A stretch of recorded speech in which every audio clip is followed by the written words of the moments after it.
Fashion designing का actually basically मुझे शौक़ बहुत था बचपन से। तो जब मेरे मैट्रिक के एग्ज़ाम्स हुए ना, तो मैंने उसके बाद थोड़ी सी ज्वेलरी डिज़ाइनिंग शुरू की।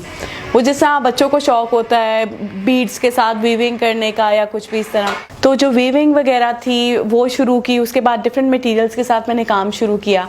तो फिर मेरा इंटरेस्ट डेवलप हो गया कि मैं एग्जीबिशंस वगैरह लगाऊं। तो मैंने डिफरेंट कॉलेजेस वगैरह में जाके एग्जीबिशंस लगाई और अपना काम डिस्प्ले किया। और आहिस्ता आहिस्ता फिर मैं इसी तरह, लोग मुझे कहते थे कुछ बड़ा करो, कुछ बड़ा करो, तो कपड़ों के ऊपर होम एसेसरीज डिज़ाइन शुरू कर दी। तो इस तरह मैं फ़ैशन डिज़ाइनिंग में आ गई। फिर क्योंकि मेरा इंटरेस्ट बहुत डेवलप हो चुका था, तो मेरे पेरेंट्स ने देखा कि इंटरेस्ट काफ़ी डेवलप हो रहा है, तो उन्होंने कहा अच्छा ठीक है, तुम पहले ग्रेजुएशन कर लो जो हम चाहते हैं। तो पहले तुम जर्नलिज्म पढ़ो और उसके बाद फिर हम तुम्हें फ़ैशन डिज़ाइनिंग में जो है वो करवाएंगे। तो मैंने ग्रेजुएशन के बाद फिर फ़ैशन डिज़ाइनिंग में एडमिशन लिया बाकायदा और उसकी स्टडीज़ की।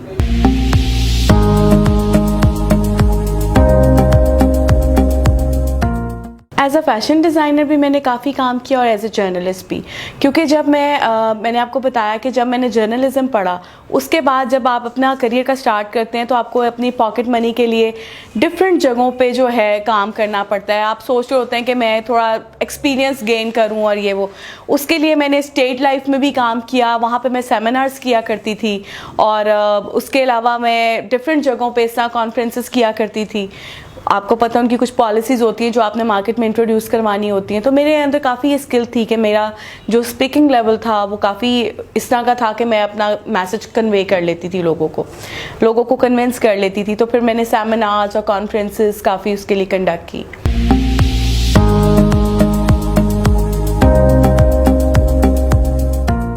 अच्छा, जो करंट मेरा काम है वो बहुत ही समझ लें इंटरेस्टिंग है और आज मैं महसूस करती हूँ कि जो मैं करना चाहती थी वो मुझे आज प्लेटफॉर्म मिला है। बेसिकली जैसे मैं आपको बता रही थी कि मैं एक फ़ैशन डिज़ाइनर भी रही, काम किया मैंने, जर्नलिज्म फील्ड में भी काम किया। तो जब मैं 92 न्यूज़ में काम करी थी तो आई हर्ड काफ़ी वाइब्स आना शुरू हो गई कि they are shifting to Raiwind. तो सब लोग कहते कि अच्छा रायवंड तो जाना मुश्किल होगा, तो सब लोग अपने लिए जॉब्स का बंदोबस्त करें। तो आई थॉट मुझे भी थोड़ी कोशिश करनी चाहिए। तो मैंने इसी तरह अखबार में एक ऐड पढ़ा, जो जेंटी न्यूयॉर्क में इनको ज़रूरत थी, काफ़ी एम्प्लॉयज़ की यहाँ पे सीट्स खाली थी। तो मैंने सोचा कि क्योंकि मैं एक जर्नलिस्ट भी हूँ और मैं एक फ़ैशन डिज़ाइनर भी हूँ, तो ये एक ऐसा प्लेटफॉर्म है जहाँ पर मेरी दोनों ख्वाहिशात पूरी हो सकती हैं। Because at that time I heard कि ये लोग एक कॉल सेंटर भी रन कर रहे थे। तो क्योंकि मैं आरजे भी रह चुकी थी तो मेरे वो स्पीकिंग स्किल्स काफ़ी स्ट्रॉन्ग थी। तो आई थॉट कि मैं हामिद सईद साहब को कहूँगी कि आप मुझे अपने कॉल सेंटर का हेड बना दें और मैं आपको उसमें जो है ना कैरी करूँगी प्रॉपरली जिस तरह करना चाहिए। तो ही सेड कि जी मैंने आपको as a creative director hire किया है और इसमें जो आपका काम होगा वो ये होगा कि जो स्लोगन है ड्रेस फॉर सक्सेस, क्योंकि आपकी एक्सपर्टीज इसमें रही हैं, आप अच्छी स्पीकर रही हैं, आप बोल अच्छा लेती हैं, तो अब आपने ये सोचना है कि आपने इस स्लोगन को कैसे आगे लेकर चलना है। तो ये मेरे लिए एक बहुत बड़ा टास्क था। मैं अपनी दोनों चीज़ों को लेकर चली, अपने फ़ैशन डिज़ाइनिंग को भी, क्योंकि आपको पता है फ़ैशन डिज़ाइनिंग में क्रिएटिविटी बहुत ज़्यादा आपको करनी पड़ती है।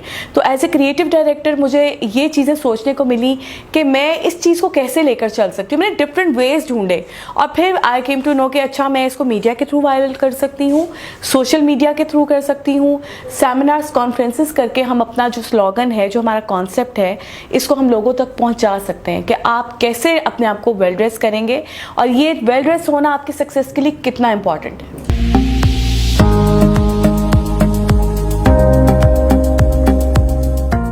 देखिए एज ए क्रिएटिव डायरेक्टर आपको पता है क्रिएटिव डायरेक्टर का काम हर उस चीज़ को जहाँ पे क्रिएटिविटी हो रही होती है उसको देखना होता है कि आप सुपरवाइज कर रहे होते हैं कि जो हो रहा है उसमें आप अपनी भी एक्सपर्टीज डालते हैं, अपने आइडियाज़ पुट करते हैं। जिस भी लास्ट वीक हमारा संडे को 2 डेज़ बैक हमने एक नया ब्रांड लॉन्च किया, बेस्ट कस्टम शर्ट न्यूयॉर्क के नाम से। It's a baby brand of Giorgenti New York.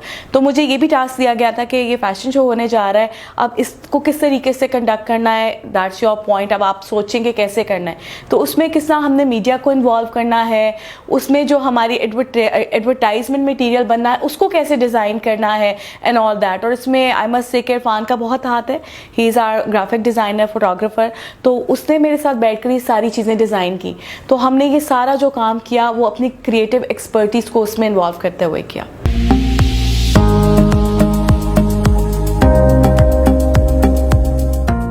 देखिए, मैंने जितना कुछ आज तक किया, जैसे अगर मैं अपने रेडियो शोज़ की बात करूं जो मेरे करियर का स्टार्ट था जर्नलिज्म का, तो उसमें सक्सेस स्टोरीज़ लेकर चल रही थी। तो मैंने सक्सेस स्टोरीज़ जर्नलिस्ट की, एंकर्स की, बहुत सारे लोगों की सक्सेस स्टोरीज़ कि हमारे सामने एक बंदा आ जाता है जो बहुत नामवर है, तो हम ये तो देख लेते हैं कि भाई ये बंदा बहुत फेमस है, अगर ये कहीं जाते तो मीडिया इनको कैप्चर कर रहा होता है। लेकिन सक्सेस स्टोरी आपको बेसिकली ये बताती थी कि ये लोग आज इस मकाम पर पहुँचे कैसे।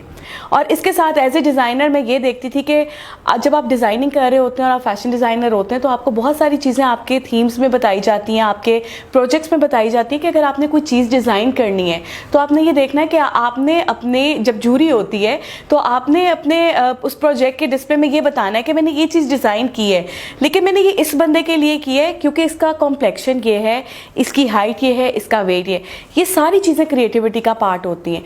तो ये सारी चीज़ें एक मैंने वो सीखी, और उसके साथ ये जो सक्सेस स्टोरीज मैं एज ए जर्नलिस्ट करती थी वो, ये जो मैं कर रही हूँ आज, कॉन्फ्रेंसेस, सेमिनार्स, टीवी शोज़, ये सब उस चीज़ों का मजमुआ है।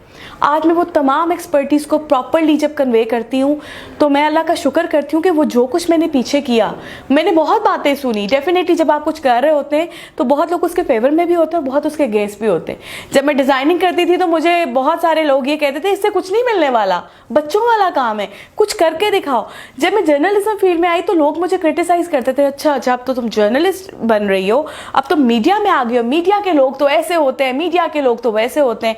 एक कॉन्सेप्ट लोगों में ये पाया जाता था कि मीडिया के लोग जो होते हैं ना वो सच में कम बोलते हैं, वो ज़्यादा एग्जैजरेट करते हैं एंड ऑल दैट।